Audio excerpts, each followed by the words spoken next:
Dear friends, today I want to share with you a few things you might not know about early Christianity, and we can start with Jesus' siblings. And Gospels report matter-of-factly that Jesus had brothers and sisters, and that creates problem only for some fundamentalists and possibly for some conservative Roman Catholics. They forcefully and artificially explain that as those Jesus's brothers and sisters as half siblings from Joseph's side of the family or as cousins. But evangelists are clearly positive and they have no problem with it. But then there was this disciple Thomas. That name literally means a twin in Aramaic, and if there were any doubts, it is in Gospels also translated to Greek as Didymus, which again in Greek means twin. And here we have a twin. Where is the other twin? Some early Christians clearly stated in their legends that Thomas was a twin of Jesus. Interestingly, these rumors are as old as Bible itself.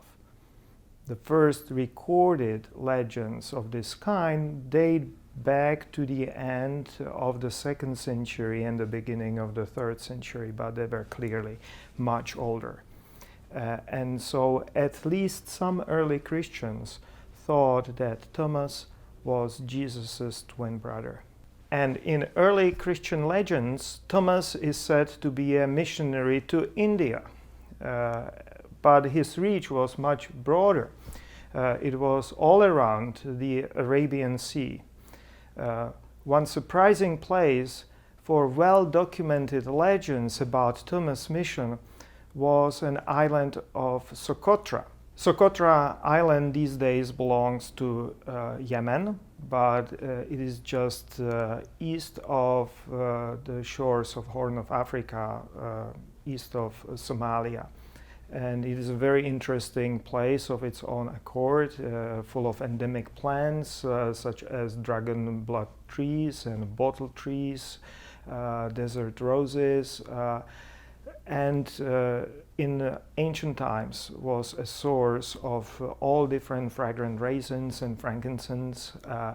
Thomas was supposedly shipwrecked there and converted all population to Christianity on his way to India, to his primary mission target.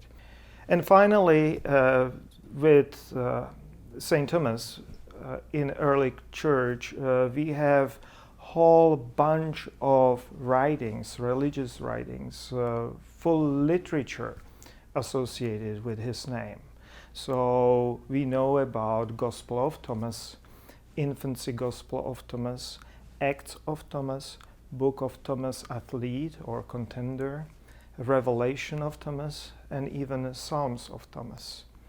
And all these writings were associated with Thomas's name. They came from very different backgrounds. They were influenced by very different theologies, and they also had quite different composition dates. Some were very early, dating to the time of the biblical writings, and some were almost medieval. All these writings have something in common. Not a single of those writings made it to the Bible.